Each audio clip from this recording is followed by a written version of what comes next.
Assalamualaikum warahmatullahi wabarakatuh. Yang saya hormati Bapak Kepala SMA Negeri 1 Raja Basa, yang saya hormati Bapak Ibu Wakil Kepala Sekolah SMA Negeri 1 Raja Basa, yang saya hormati Bapak Ibu Dewan Guru beserta staf tata usaha SMA Negeri 1 Raja Basa, dan Bapak Ibu calon guru penggerak angkatan 11 SMA Negeri 1 Raja Basa. Pertama-tama, marilah kita panjatkan puji syukur kepada Allah Subhanahu wa Ta'ala. Pada siang hari ini kita dapat bersama-sama berkumpul di ruangan ini dalam kegiatan diseminasi menyebarkan pemahaman dan penerapan pemahaman budaya positif di SMA Negeri 1 Raja Basa yang akan disampaikan oleh Bapak Ibu Dewan Guru calon guru penggerak angkatan 11 Lampung Selatan, yaitu Bapak Bobi Andrian MPD dan Ibu Krisnawati Eskom, yang insyaallah akan dilaksanakan pada siang hari ini. Selanjutnya tidak lupa salawat serta salam kita junjungkan kehadiran Nabi Muhammad SAW. Allahumma sholli ala sayyidina Muhammad wa ala ali sayyidina Muhammad.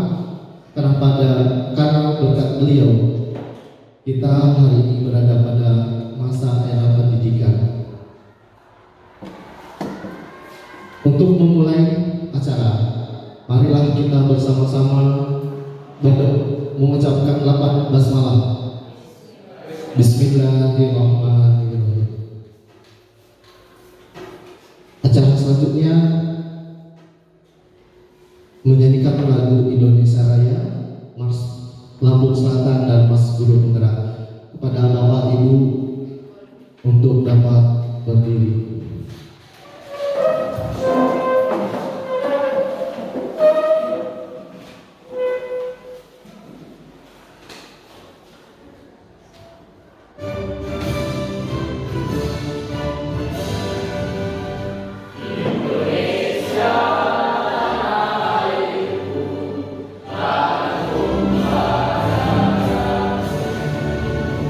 Di sana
kesempatan kali ini kita akan bersama-sama mendengarkan penyampaian materi diseminasi oleh dua orang guru calon guru berkenan angkatan 11 yang berada di SMA Negeri 1 Rajabasa.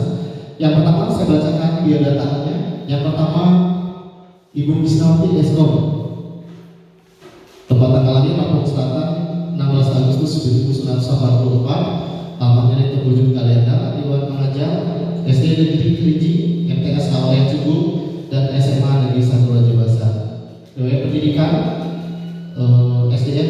SDN Kerinci, kemudian SMP 3 Kalenda, SMA Pembangunan Kalenda, STIMIK Dharma Jaya Bandar Lampung, dan STKIP PGRI Metro.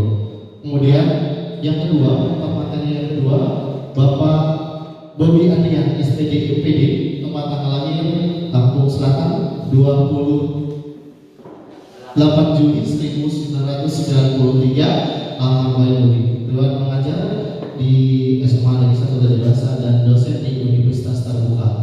Riwayat pendidikan beliau SD-nya di SDN 2 Wayuli, SMP-nya di SMP Negeri 1 Kalenda, SMK Muhammadiyah 1 Kalenda, kemudian STKIP PGRI Bandar Lampung, dan melanjutkan jenjang magisternya di Universitas Lampung.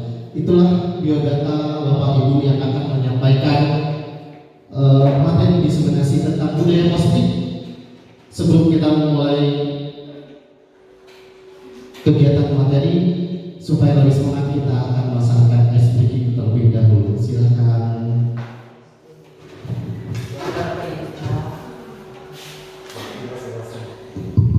Silakan untuk Bapak Ibu, silakan ke depan. Kita akan speaking terlebih dahulu supaya tidak tegang Bapak Ibu ya. Ya Pak Bobi, silakan dipandu. Bapak Ibu. Ya, kita mulai saja Bapak Ibu.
hidangan yang ada atau sudah habis ya?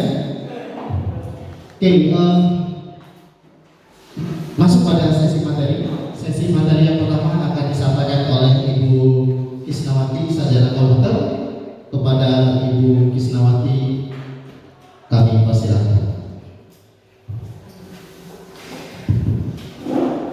Sampai disilakan Bapak Ibu. Sampai ya. Lumayan menguras sedikitnya Bapak Ibu ya. Tapi biar tidak ngantuk. Baik, bismillahirrahmanirrahim. Saya akan mulai memaparkan materi hari ini, yaitu tentang konsep inti budaya positif. Di mana konsep inti budaya positif ini terdiri dari 8 Bapak Ibu. Yang pertama, perubahan paradigma belajar. Yang kedua, disiplin positif. Yang ketiga, nilai-nilai kebajikan. Yang keempat, kebutuhan dasar manusia. Yang kelima, motivasi perilaku manusia. Yang keenam, posisi kontrol guru. Yang ketujuh, keyakinan kelas. Dan yang kedelapan, yaitu segitiga restitusi. Nah, inilah materi yang hari ini akan dipaparkan oleh kami berdua. Saya dengan Bapak Bobi. Silakan Pak Mas.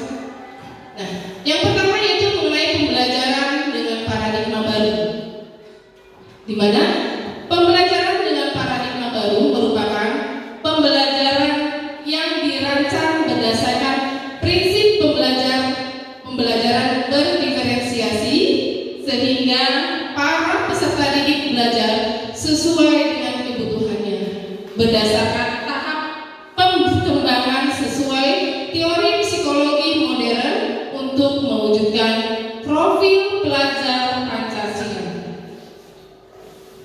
Kemudian profil pelajar Pancasila terdiri dari 6 bagian. Yang pertama, beriman bertakwa kepada Tuhan Yang Maha Esa dan berakhlak mulia. Yang kedua, berpendidikan global. Yang ketiga, mandiri. Yang keenam, bergotong royong. Yang ketujuh, bernalar kritis. Dan yang terakhir yaitu kreatif. Nah, di sini ada gambar miskonsepsi tentang teori kontrol. Terdiri dari 4. Yang pertama, ilusi guru mengontrol murid. Sekarang saya akan bertanya kepada Bapak Ibu tentang ilusi mengontrol murid itu benar atau salah? Menurut Bapak Ibu, ilusi mengontrol guru mengontrol murid itu benar atau salah? Benar atau salah Bapak Ibu? Salah ya Bapak Ibu ya. Karena siswa itu tidak sepenuhnya kita kontrol, tetapi yang benar kita arahkan. Ya Bapak Ibu ya. Kita tidak sepenuhnya mengontrol anak ya. Bahkan tidak 24 jam kita mengontrol, tetapi kita cuma bisa mampu untuk mengarahkan saja. Kemudian yang kedua itu ada ilusi bahwa semua penguatan positif efektif dan bermanfaat. Itu benar atau salah?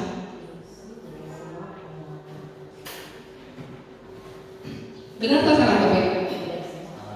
Salah ya. Kenapa Pak? Silakan Bapak.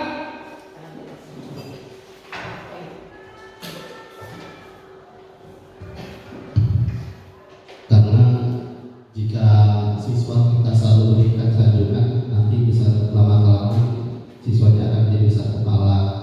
Dan bagi siswa yang jarang disanjung nanti akan merasa rendah diri, pesimis, karena merasa selalu tidak diperhatikan oleh gurunya. Mungkin itu pendapat dari saya. Ya benar ya Bapak Ibu. Jadi tentang ilusi bahwa semua penguatan positif efektif dan bermanfaat itu salah ya. Ada lagi yang bisa membuatkan berpendapat yang lain? Silakan Bu Rizka, bisa berpendapat berbeda dengan Pak Sirajudin. Pertanyaannya, ilusi bahwa semua penguatan positif efektif dan bermanfaat itu kan salah ya Bapak Ibu ya. Kira-kira ada yang menambahkan? Bu Umi? Cukup? Cukup ya Bapak Ibu. Karena cukup yang benar yang dikatakan oleh Bapak Sirajudin tadi, bahwa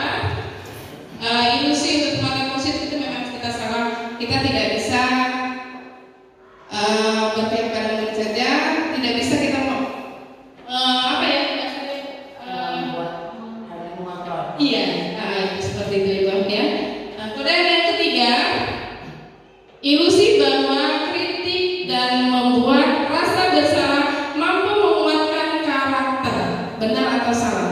Salah. Silakan ada yang Bapak Ibu yang bisa berpendapat, Bumi.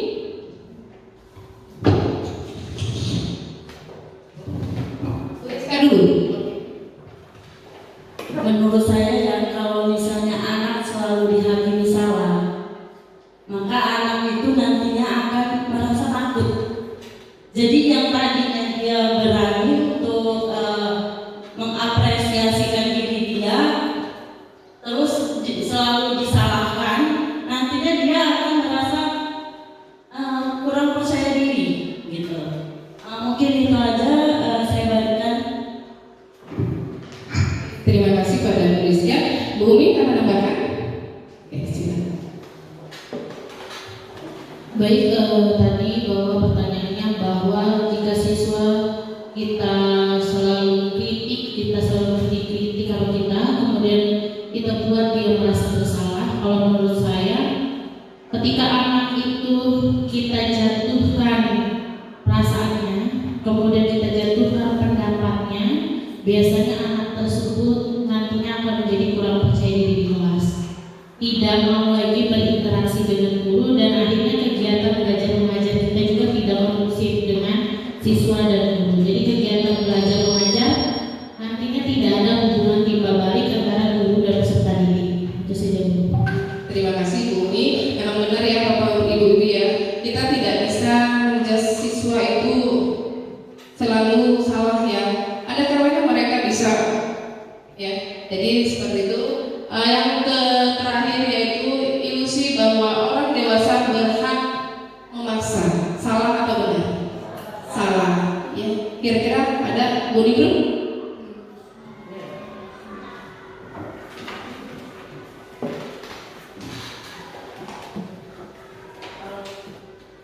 Menurut saya, Ibu, sebagai orang yang dewasa, belum tentu kita itu harus memaksakan apa yang kita mau, karena alangkah lebih baik kita mendengarkan dulu pendapat dari siswa atau peserta didik itu bagaimana, dan belum tentu apa yang dia sampaikan juga salah. Misal salah, itu lebih baik kita katakan, jangan langsung kita paksakan anak kamu harus seperti ini. Itu menurut saya salah. Seperti itu. Ada lagi? Boleh? Cukup ya? Cukup Bu? Ya, cukup. Memang diilusi bahwa orang dewasa itu berhak memaksa, tidak ya, salah besar ya. Ketika orang dewasa bersalah pun kita bisa harus menerima ya. Contohlah kita di dewan guru ya Bu ya, ada orang mungkin dewan guru yang sudah senior, tidak harus benar kan mereka ya. Kita juga perlu mendengarkan jiwa-jiwa yang muda Bu ya, seperti itu. Oke, next. Di sini ada pengubahan paradigma stimulus respon ke pendekatan teori kontrol. Dibagi dua, stimulus respon dan teori kontrol. Stimulus respon, realitas atau kebutuhan kita sama. Kemudian teori kontrolnya, realitas atau kebutuhan kita berbeda. Yang kedua, semua orang melihat hal yang sama. Teori kontrolnya, setiap orang memiliki gambaran berbeda. Yang ketiga, stimulusnya kita mencoba mengubah orang agar berpandangan sama dengan kita. Teori kontrolnya, kita berusaha memahami pandangan orang lain tentang dunia. Kemudian yang keempat, perilaku buruk dilihat sebagai suatu kesalahan. Teori kontrolnya, semua perilaku memiliki tujuan. Stimulus yang nomor 5, orang lain bisa mengontrol saya. Teori kontrolnya, hanya Anda yang bisa mengontrol diri Anda. Yang keenam, saya bisa mengontrol orang lain. Teori kontrolnya, Anda tidak bisa mengontrol orang lain. Yang ketujuh, pemaksaan ada pada saat rujukan gaya. Teori kontrolnya, kolaborasi dan konsensus menciptakan pilihan-pilihan baru. Yang terakhir, stimulusnya model berpikir menang atau kalah. Teori kontrolnya, model berpikir menang-menang. Sekarang yang nomor 2 tentang disiplin positif. Di sini disiplin positif terdiri dari yang memiliki tanggung jawab terhadap apa yang dilakukan berdasarkan nilai-nilai yang diyakini. Kemudian disiplin positif merupakan salah satu cara penerapan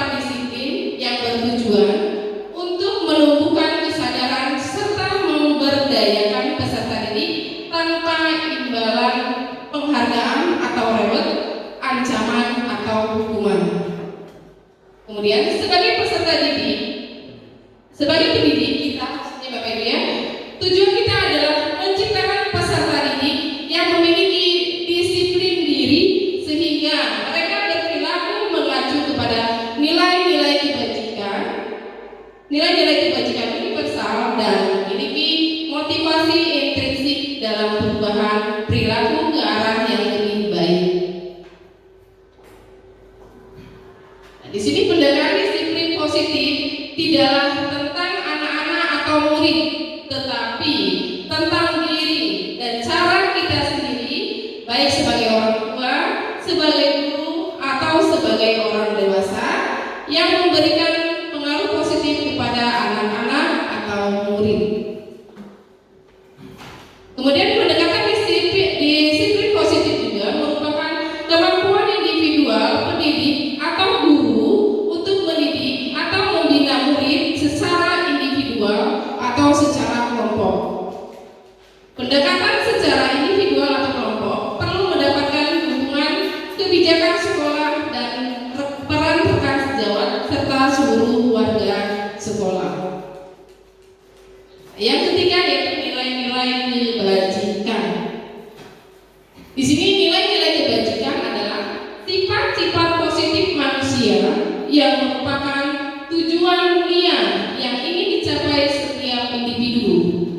Nilai-nilai positif tersebut bersifat universal dan lintas bahasa, suku bangsa, agama maupun latar belakang dan disepakati bersama. Setiap perilaku atau perubahan memiliki satu tujuan. Dengan mengaitkan nilai-nilai kebajikan yang dimiliki seseorang, maka motivasi intrinsiknya akan terbangun sehingga menggerakkan motivasi dari dalam untuk dapat mencapai tujuan yang mulia yang kita inginkan.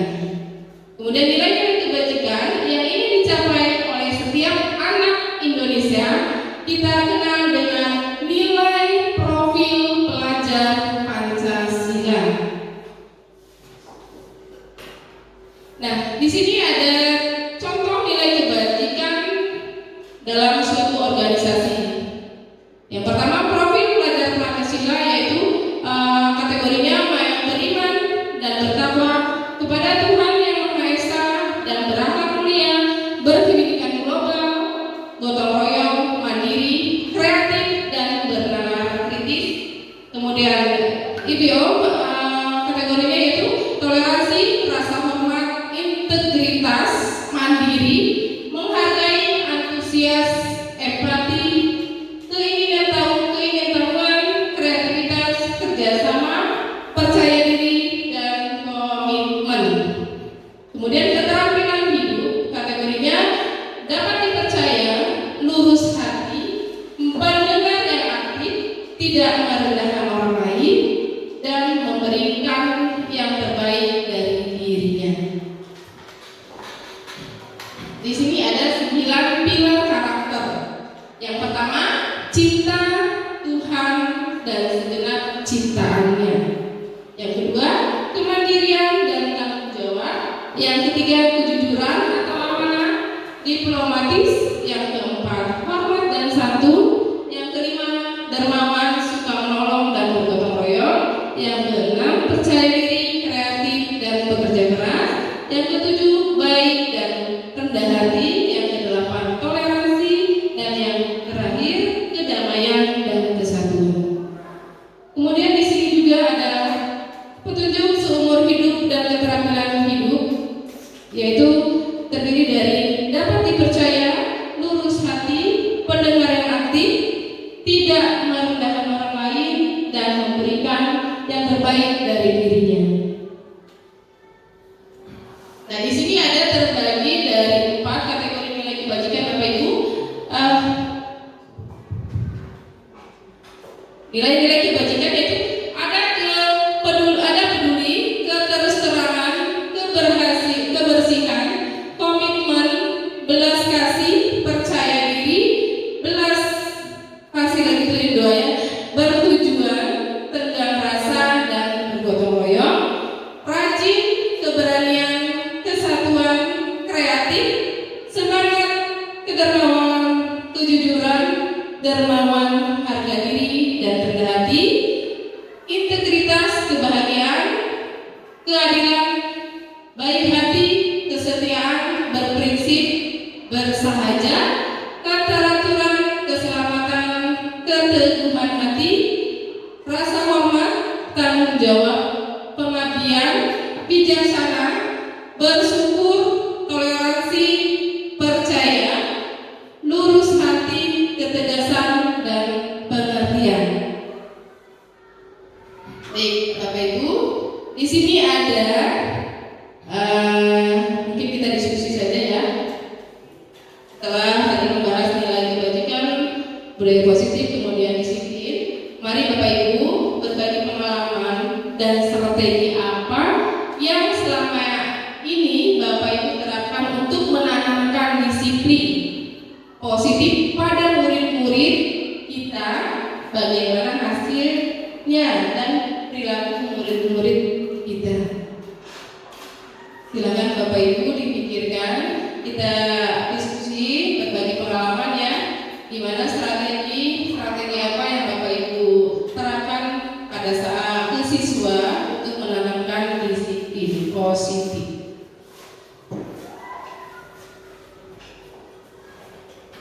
Silakan, ada yang bisa berpendapat untuk menerapkan strategi untuk menerapkan tentang disiplin positif? Bu Rizka, silakan. Mohon izin Ibu, di sini saya menggunakan strategi pembelajaran seperti ini Bu. Dalam satu bab itu saya merancang ada 4 pertemuan dalam satu bab. Nah, di mana pertemuan 2 itu saya menjelaskan tentang materinya. Lalu pertemuan ketiga itu kami melakukan langsung apa yang kami menerapkan langsung apa yang kami pelajari. Nah, untuk pertemuan terakhir itu ada pertemuan keempat di bab itu kami membuat suatu game, di mana game ini menjadi suatu ajang mereka bermain sambil belajar, gitu. Jadi setiap akan diadakannya game ini seperti game tebak-tebakan, terus itu teka-teki. Ini akan membuat anak belajar mandiri sendiri gitu. Jadi mereka ini merasa, saya mau jadi pemenangnya. Jadi mereka akan berlomba-lomba untuk belajar gitu. Nah, mungkin itu aja yang bisa saya sampaikan. Saya kembali. Ya, terima kasih kepada Bu Rizka tentang disiplin dalam pembelajaran Bu Rizka ya. Yang lain, Bu Umi, silakan.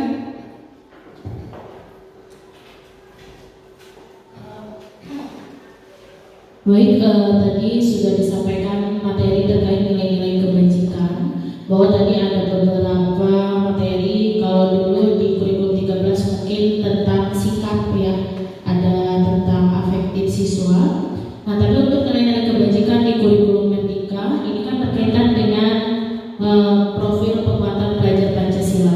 Kebetulan Bu, saya wali kelas 12 IPA 2, walaupun mereka akan memakai kurikulum Merdeka, tetapi di kelas saya sempat terjadi sesuatu hal yang tidak enak di kelas.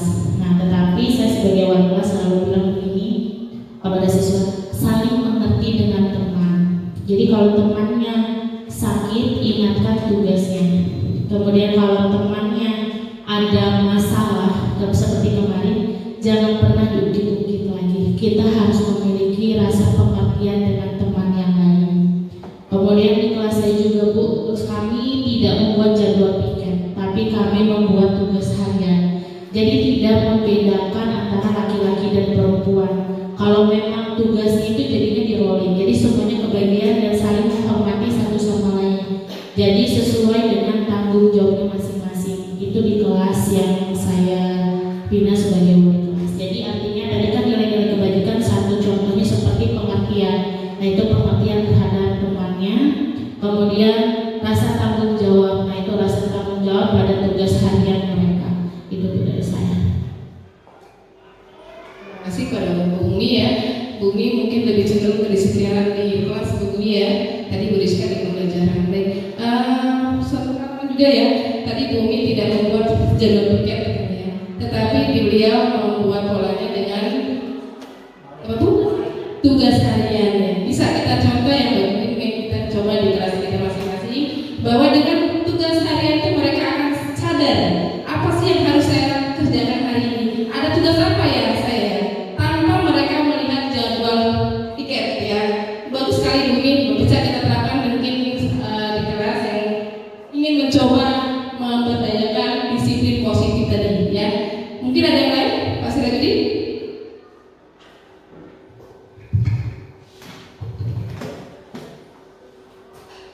Untuk budaya positif, seperti di dalam tujuan utama dari pendidikan, kita harus bisa menjadi, kalau menurut teologi Ki Hajar Dewantara, Ikasos Untulun, artinya kita harus menjadi teladan. Artinya jika kita sudah menjadi teladan bagi murid-murid kita atau siswa kita, secara otomatis budaya positif tersebut akan tertular karena mereka melihat kita. Tapi kalau kita sendiri tidak bisa menjadi teladan, maka murid kita juga tidak akan pernah bisa kita arahkan.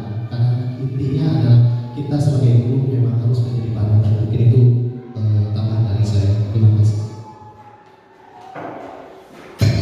Terima kasih Pak Sirajudin. Yang mungkin bisa kita tarik kesimpulan bahwa kita inilah yang akan dicontoh oleh siswa-siswa kita, dan kita inilah yang akan menggerakkan siswa-siswa. Bagaimana kita akan membentuknya, itulah yang akan kita dapat, gitu ya. Oke, selanjutnya di sini ada kebutuhan dasar manusia, tapi sebelumnya mungkin pemaparan saya dari pertama sampai yang 4 ya, ini terdapat kekurangan, saya mohon maaf. Nanti saya akan dilanjutkan oleh rekan saya Pak Bobi. Namun kayaknya sebelum itu Pak Bobi, kayaknya Bapak Ibu ini ngantuk ya Bapak Ibu ya, Pak Bobi ya. Gimana kalau kita isi meeting lagi Bapak Ibu? Siap ya? Bu Mita jangan ngelamun dong. Fokus Bu Mita ya. Kita speaking lagi ya.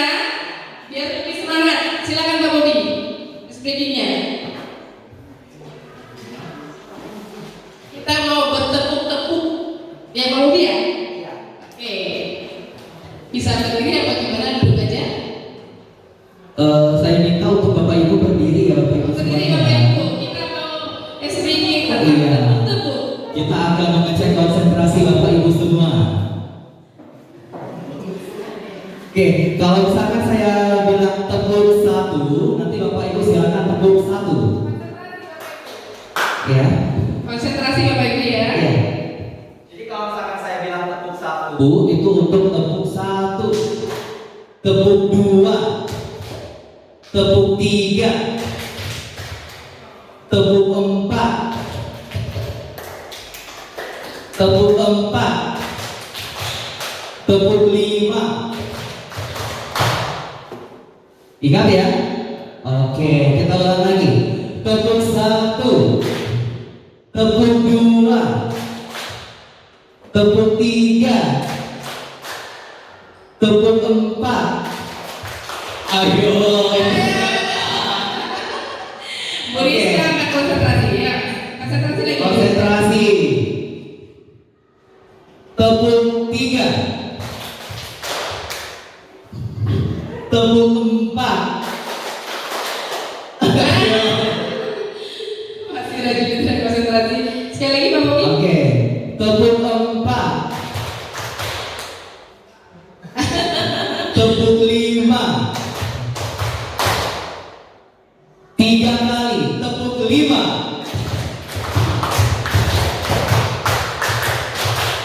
Oke, terima kasih kepada Bapak Ibu semua. Silakan berdiri dulu. Pembahasan materi selanjutnya akan disampaikan oleh Bapak Bobi Adrian, SPD MPD. Kepada Bapak Bobi Adrian, kami persilakan.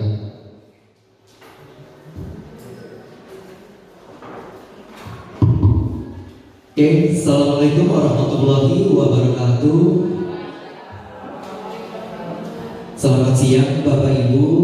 Saya ucapkan terima kasih kepada Pak Ibu yang telah meluangkan waktunya untuk acara diseminasi kami dalam terkait budaya positif. Di sini saya akan membahas terkait kebutuhan dasar manusia.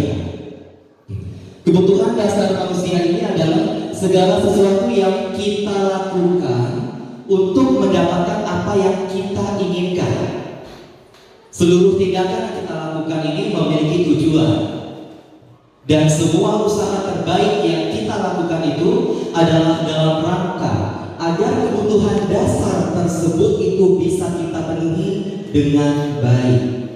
Ya, oke. Selanjutnya, di sini ada 5 kebutuhan dasar manusia. Yang pertama itu adalah bertahan hidup.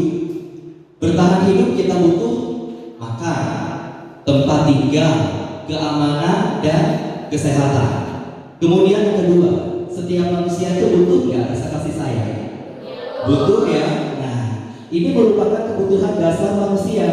Setiap manusia butuh yang namanya kasih sayang dan rasa diterima, ya kan? Di sini rasa diterima, terus dipedulikan, berbagi, kerjasama, menjadi bagian dalam kelompok. Ya. Kemudian yang ketiga itu adalah penguasaan. Setiap manusia ada kasih sedang diri kita, saya ini sebagai penguasa nih, ya. Itu kaitan dengan apa? Harga diri, keinginan untuk dianggap, memimpin, berprestasi, diakui dan didengar. Yang keempat itu adalah kebebasan. Kebebasan ini terdiri dari mandiri, memiliki pilihan, mencoba hal baru, mampu mengendalikan arah dirinya. Dan yang terakhir, kita butuh happy ya? Butuh sekali ya. Yang namanya kesenangan dalam diri manusia itu menjadi kebutuhan dasar. Yang pertama, kita butuh bermain, ya, butuh humor, antusiasme dan tertawa. Oke, nah sebagai contoh ya, saat di kelas Doni terlihat lesu. Ketika ditanya oleh Ibu Angga, Doni menjawab, ia lapar dan orang tuanya tidak membawakan bekal makan siang. Dari kasus tersebut, kebutuhan dasar apa yang muncul? Yaitu bertahan hidup. Ya. Kenapa bisa bertahan hidup? Karena si Doni ini butuh makan, ya, butuh bekal makan siang. Terus contoh yang kedua, pada saat jam makan siang di sekolah, Doni selalu mencicipi makanan teman-temannya. Hal ini karena ia merasa bosan dengan bekal makanan yang dibawakan oleh ibunya di rumah dengan menu yang sama. Ya, oleh karena itu, dia ingin mencoba makanan temannya. Ya kan? Nah, dari kasus di atas kira-kira nilai kebutuhan apa yang muncul? Kebebasan. Kenapa kebebasan? Karena Doni ini ingin mencoba yang baru, yaitu mencoba makanan temannya.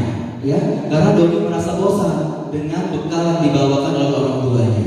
Ya, oke. Selanjutnya, nah di sini ada contoh. Nanti silakan Bapak Ibu tebak ya. Pertama adalah Gali merasa dirinya hebat. Dia meminta teman-temannya untuk menuruti apa yang ia perintahkan. Karena Doni selalu mentraktir temannya agar terlihat keren. Dari kasus tersebut kira-kira nilai kebutuhan dasar manusia yang mana yang muncul? Penguasaan. Oke. Kenapa penguasaan? Karena silakan Bu Nurul. Izin menjawab Pak Bobi, menurut saya ini Gali sedang mencoba memenuhi kebutuhan hidupnya pada bagian penguasaan. Kenapa? Karena dia sudah merasakan, saya sudah mentraktir teman-teman saya. Jadi teman-teman saya ini harus ada di bawah kuasa saya. Mereka harus ikut apa mau saya, seperti itu Pak Bobi. Oke, terima kasih Bu Nurul. Ada lagi yang lain? Cukup? Ya, jadi kasusnya Galih ini yaitu penguasaan. Karena Galih merasa saya ini sudah terakhir kalian loh. Jadi kalian tuh harus ikuti apa yang saya inginkan ya. Yang kedua, Banu sering sekali mengganggu teman-temannya, seperti mengambil makanan teman-temannya, menjewer telinga, menyembunyikan barang milik temannya. Ketika dilaporkan ke Budila, ia menjawab bahwa ia melakukannya itu karena iseng saja, dan ia menikmati ekspresi wajah teman-temannya yang kesal, dan menurut dia ekspresi teman-temannya itu lucu. Nah, kira-kira dari kasus tersebut nilai kebutuhan dasar mana yang muncul?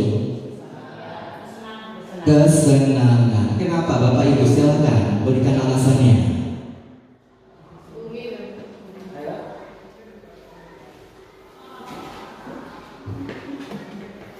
Baik, menjawab ya Pak Bobi. Tadi dicontohkan contoh, jadi ada siswa namanya Banu. Banu ini sengaja kata kita menjahil ya, jahil dengan teman-temannya. Ternyata ditanya oleh gurunya bahwa hanya iseng. Isengnya itu kan karena pengen bercanda dengan kawannya. Terus dia juga menikmati ekspresi temannya yang marah, nangis gitu kan. Diikuti sama dia, itu kan humoris dia di kelas gitu. Biasa siswa kita yang begitu di sini. Jadi menurut saya itu kesenangan dia ada. Itu Pak. Terima kasih Bu Umi atas tanggapannya. Ada lagi Bapak Ibu? Silakan. Bu Umi, cukup? Oke, kalau cukup selanjutnya. Jadi dari kebutuhan dasar manusia ini kesimpulannya ya, bahwa sebagai pendidik kita harus mengetahui apa yang dibutuhkan oleh murid ya, agar mereka dapat merasa dihargai. Terlebih lagi ketika murid tersebut membuat kesalahan atau berperilaku yang buruk ya, dan tidak dapat dibiarkan begitu saja, namun kita memberikan perubahan dengan menerapkan budaya positif. Ketika seorang murid melakukan suatu perbuatan yang bertentangan dengan nilai-nilai kebajikan tersebut atau melanggar peraturan ya, hal itu sebenarnya dikarenakan mereka gagal memenuhi segala kebutuhan dasar manusia ya.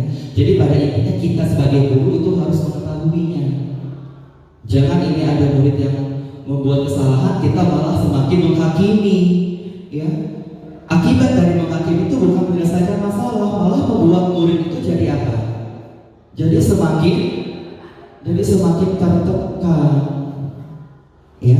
Oke, selanjutnya. Nah, selanjutnya yaitu tentang motivasi perilaku manusia. Nah, di sini ada dua cerita lagi ya Bapak Ibu ya. Nanti di sini saya minta Bapak Ibu untuk memberikan pendapatnya. Yang pertama, di kantor Anissa mengerjakan tugas-tugasnya dengan semangat dan selalu datang lebih awal. Namun di balik itu, ia berharap mendapatkan pujian dari atasannya, memperoleh gaji yang besar dan dipromosikan menjadi karyawan tetap. Alasan lainnya adalah ia tidak ingin mendapatkan hukuman atas kelalaiannya dalam melaksanakan tugasnya. Kemudian yang kedua, di sekolah Ibu Ani menerima tugas tambahan sebagai koordinator perpustakaan dan pembina pramuka. Ia menerima tugas tersebut dan mengerjakan tugas tersebut sebagai tanggung jawab yang diamanahkan. Dengan tugas tersebut, Bu Ani merasa ini adalah salah satu cara ia dalam mengembangkan kompetensi dirinya sebagai pendidik dan menjadi pengalaman menarik. Dari kedua cerita ini, kira-kira ada perbedaan tidak?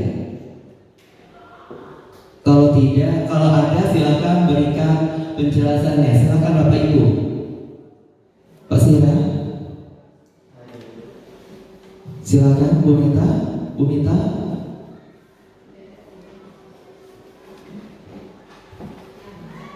Oke, silakan ada. Oke, silakan Bu Ningro. Izin menjawab Pak Bobi, ini kalau menurut saya ada perbedaan sumber motivasi antara kedua kasus ini. Untuk kasus yang pertama itu tentang ada Ibu Anissa yang di kantor semangat mengerjakan tugas. Menurut saya ini karena adanya motivasi dukungan dari luar. Jadi ini masuk ke motivasi ekstrinsik menurut saya. Jadi karena adanya pengaruh luar dengan dia kan mengharapkan sesuatu, mengharapkan pujian, mengharapkan imbalan, menghindari adanya pelanggaran peraturan, itu karena adanya pengaruh dari luar. Nah, sedangkan kalau untuk Bu Ani yang mengerjakan tugasnya sebagai pembina maupun koordinator perpus, ini kan dia merasa adalah sebagai bentuk untuk pengembangan diri. Berarti motivasi ini muncul dari dirinya Bu Ani sendiri, bukan karena pengaruh pihak-pihak luar seperti itu. Terima kasih Bu Nino. Ada lagi Bapak Ibu? Pak Sira? Oke, cukup ya Bapak Ibu ya. Nah, jadi dari dua kasus ini bahwa untuk meningkatkan motivasi itu ada dua sumber. Selanjutnya, nah di sini ada unsur intrinsik dan ada unsur intrinsik. Ekstrinsik itu dari luar dan intrinsik itu dari dalam. Untuk motivasi ekstrinsik yaitu untuk menghindari ketidaknyamanan atau hukuman. Ya, contohnya tadi yang dilakukan oleh Ibu Nisa, ya, dia mengerjakan tugas itu karena takut dimarahi oleh atasannya, takut kena hukumannya. Ya. Sedangkan kalau misalkan motivasi intrinsik itu adalah untuk menjadi orang yang mereka inginkan dan menghargai diri sendiri. Contohnya tadi seperti Ibu Ani, ya, yang menjadi petugas perpus dan pembina pramuka. Dia menjalankannya dengan penuh tanggung jawab. Dia mengingat tugasnya adalah sebagai kepala perpus dan pembina pramuka. Oke, selanjutnya, nah di sini ada 3 motivasi. Yang pertama itu adalah hukuman, yang kedua konsekuensi, yang ketiga adalah restitusi. Untuk hukuman tidak terencana atau tiba-tiba. Murid tidak tahu apa yang akan terjadi. Kemudian selanjutnya bersifat satu arah dan berupa hukuman fisik atau psikis. Yang kedua adalah konsekuensi. Konsekuensi ini adalah terencana. Yang kedua, murid tetap dibuat tidak nyaman. Yang ketiga, sikap guru selalu memonitor murid. Sedangkan yang ketiga adalah restitusi, proses menciptakan kondisi bagi murid untuk memperbaiki kesalahan.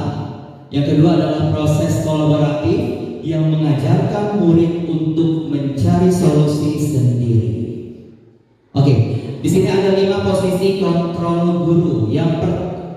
Nah, di sini ada soal pemantik ya Bapak Ibu ya. Nah, pagi ini Ibu Sarah sedang memberikan penjelasan materi IPA kepada siswa kelas 6. Di tengah-tengah proses pembelajaran, Ibu Sarah mendapati Tono sedang asik memainkan ponselnya dan membuka TikTok.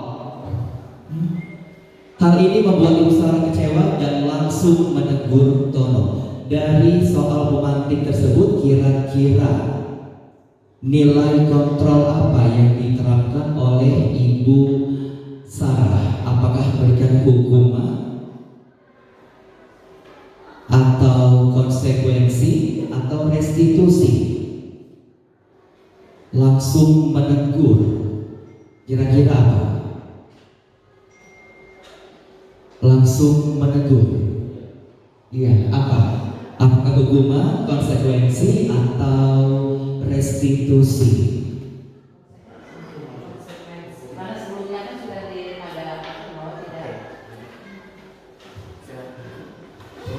Baik, izin menjawab.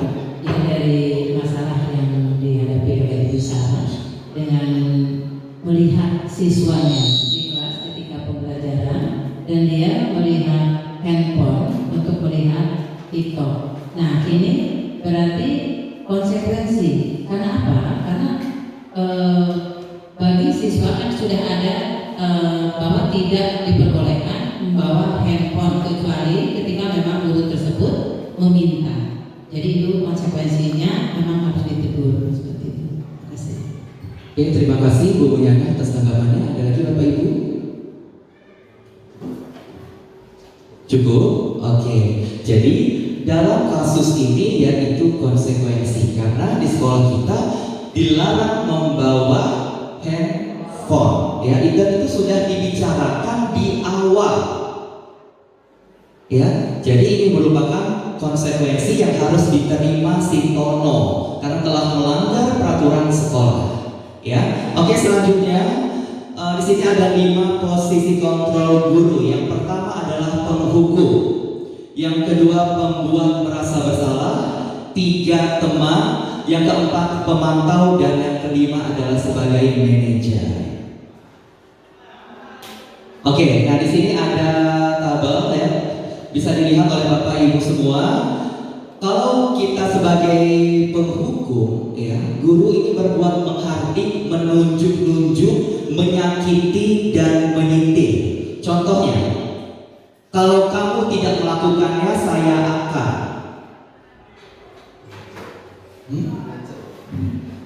apa? Mengancam, ya. Hasilnya apa? Terjadilah anak itu memberontak, dendam akhirnya kepada diri kita sendiri, ya. Kemudian kalau misalkan kita selaku guru menjadi posisi pembuat orang merasa bersalah, yaitu berceramah menunjukkan kekecewaan yang mendalam. Guru berkata, kamu sudah mengecewakan bapak dan ibu, saya kecewa sama kalian. Nah, itu merupakan contoh dari membuat orang merasa bersalah. Sehingga hasilnya apa? Anak-anak itu akan melakukan berbohong.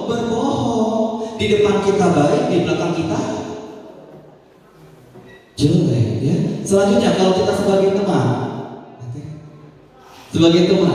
membuat alasan untuk murid-muridnya. Contoh, lakukan untuk bapak ibu. Ya sudah, nanti bapak ibu bantu bereskan. Akhirnya apa hasilnya? Anak itu menjadi ketergantungan. Anak itu gak mandiri jadinya, ya. Semua ketergantungan kepada kita. Kemudian selanjutnya, kalau kita sebagai pemantau menghitung dan mengukur apa peraturannya, apa konsekuensinya, apa sanksinya, dan hasilnya apa? Menyesuaikan bila diawasi. Kalau kita meleng sedikit, kalau kita tak mengawasi, apa hasilnya? Anak itu bakal ambiar, ya. Kemudian terakhir sebagai manajer, di sini yang kita lakukan adalah mengajukan pertanyaan-pertanyaan. Apa yang kita yakini? Apa kamu meyakini hal tersebut? Kalau kamu meyakininya, maukah kamu memperbaikinya? Kalau kamu memperbaikinya, jadi kira-kira hal tersebut akan menggambarkan apa tentang dirimu? Sehingga hasilnya apa? Terjadi penguatan karakter di dalam diri. Nah, dari kelima kontrol ini, kira-kira guru butuh nggak sebagai posisi manajer? Butuh, ya Bapak Ibu, ya. Jadi kita sebagai guru itu butuh sebagai manajer. Manajer ini adalah merupakan posisi di mana guru berbuat sesuatu bersama dengan murid, mempersilahkan murid mempertanggungjawabkan perilakunya, mendukung murid agar dapat menemukan solusi atas permasalahannya sendiri. Ya. Oke, selanjutnya di sini ada contoh penerapan 5 posisi kontrol. Pertama, hormat pada bendera selama 1 jam. Itu merupakan posisi kontrol apa? Sebagai penghukum, ya, penghukum. Coba kamu silakan berdiri di depan tiang bendera, kamu hormat. Nah, itu namanya penghukum. Ya, kalau misalkan nih, berapa kali Bapak harus memberitahukan kamu selalu saja mengecewakan Bapak. Kira-kira apa tuh? Pembuat merasa bersalah, ya. Selanjutnya, ayo dong ikuti aturan sekolah, tolong bantu Bapak ya sekali ini.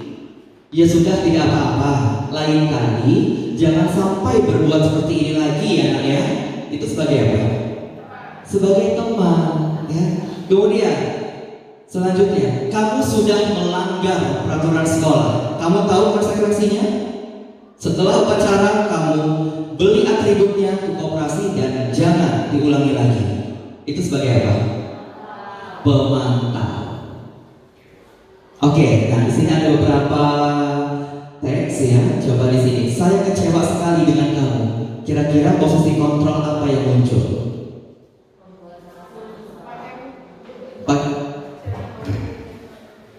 Posisi kontrol apa yang muncul? Saya kecewa sekali dengan kamu.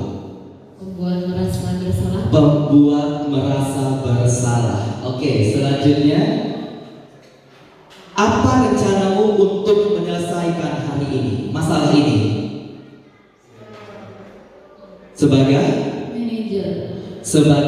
manajer, ya. Oke. Kamu tidak pernah mendapat nilai jika tidak mengerjakan tugas. Kira-kira posisi kontrol apa yang muncul, Bapak Ibu?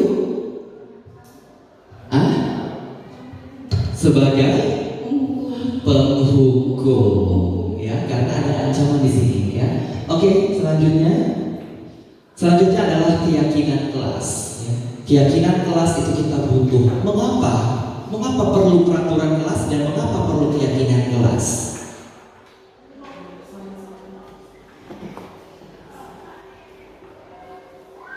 Sebenarnya kalau untuk bahas keyakinan kelas kita butuh untuk memperkuat karakter siswa, ya, karakter murid agar bisa mengikuti segala yang sudah diterapkan di sekolah. Yang terakhir itu adalah segitiga restitusi.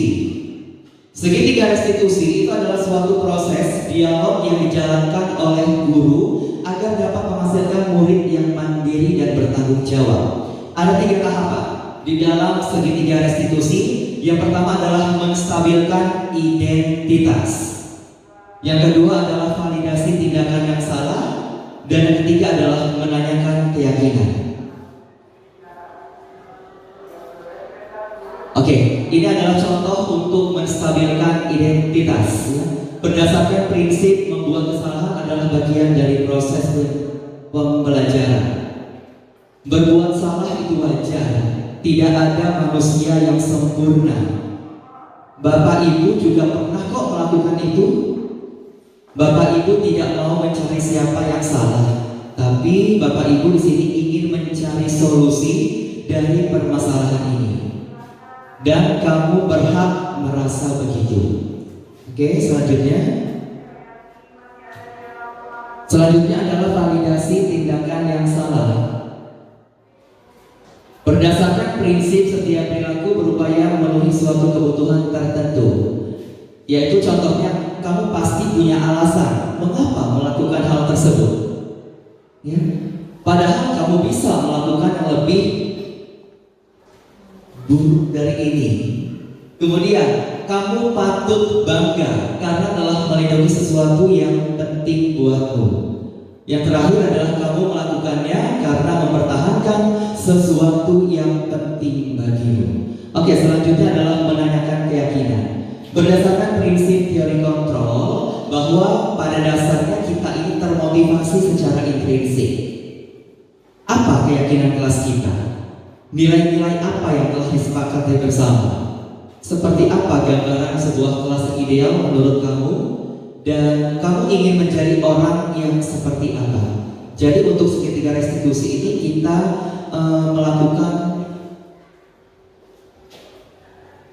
memberikan pertanyaan yang baik kepada anak agar anak itu bisa memberikan pertanggungjawaban atas kelakuannya. Ya, kalau kita menghukum, anak itu akan jadi marah kepada kita. Ya, jadi segitiga restitusi ini adalah sebagai posisi manajer, ya, sebagai posisi manajer.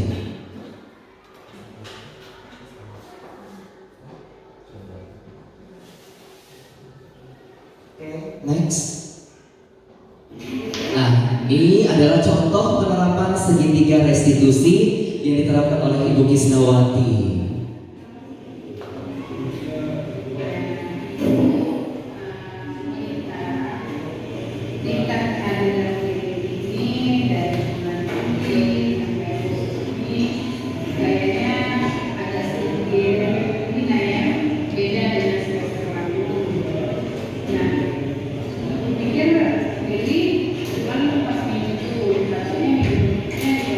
video Bapak Ibu yang saya ambil ketika siswa bermasalah dengan kehadiran.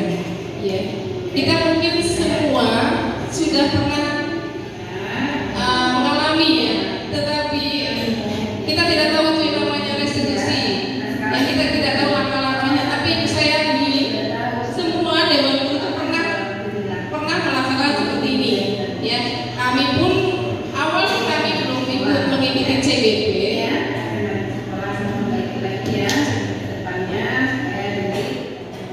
Ya, Bapak Ibu, sebelum kami memasuki kegiatan CBP, kami pun tidak paham yang namanya restitusi, ya. Dan di restitusi pun kita ada 3 tahap tadi yang sudah dijelaskan oleh Pak Bobi, ya, bahwa kita siswa bermasalah kita tidak langsung menjas, nak kamu salah, tidak, tetapi ada 3 tahapan tadi, ya. Tapi sebelum kita melaksanakan pendidikan guru penggerak, kita tidak paham, oh itu yang namanya restitusi. Setelah mengalami, ternyata kita setiap hari mengalami seperti itu, terutama mungkin guru BK yang Bolpi ya, saya yakin sering mengalami seperti itu. Namun ya itu tadi tidak tahu tahapan-tahapan yang dinamakan dengan restitusi. Itu penambahan dari saya. Silakan Bapak teruskan.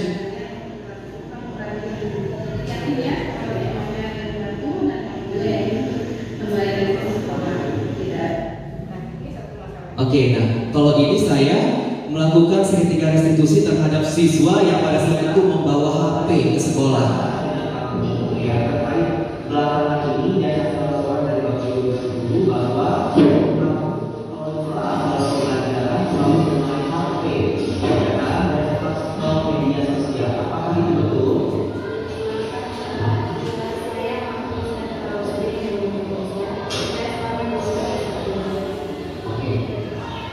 Di sini Bapak mau ini, karena Bapak Ibu yang ada di posisi seperti kamu, bahwa berbagai waktu itu ada masalah. Tetapi di sini Bapak mau tahu dulu, mengapa kamu bermain konsen di saat jam pembelajaran? Apa alasannya?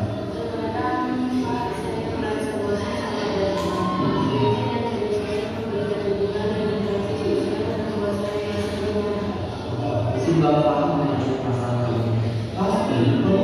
Oke, nah ya, nah jadi dari penerapan segitiga di sini ya, bahwa dalam penerapan program disiplin positif hendaknya guru memiliki standar kepribadian, profesional dan sosial yang baik, di mana guru mampu merefleksi dirinya dalam posisi kontrol saat ini.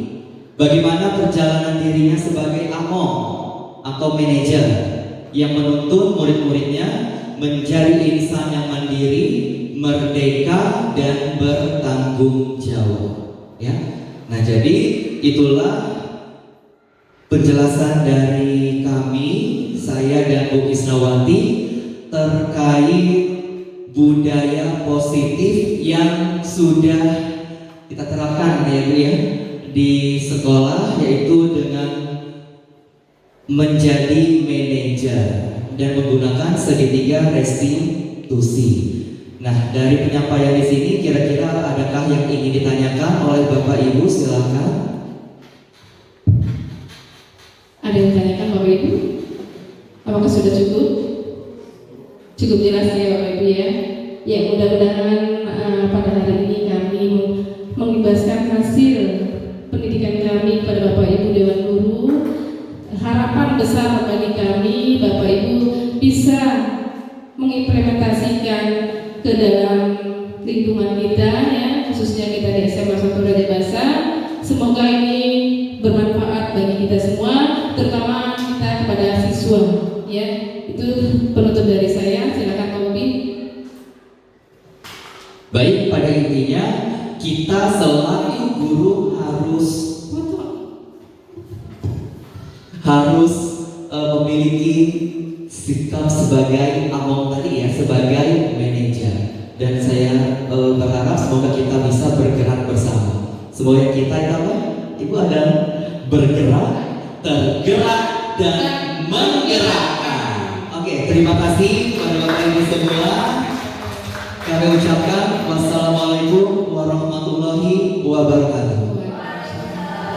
Ditunggu ya ibu-ibu ya untuk calon guru penggerak angkatan 12.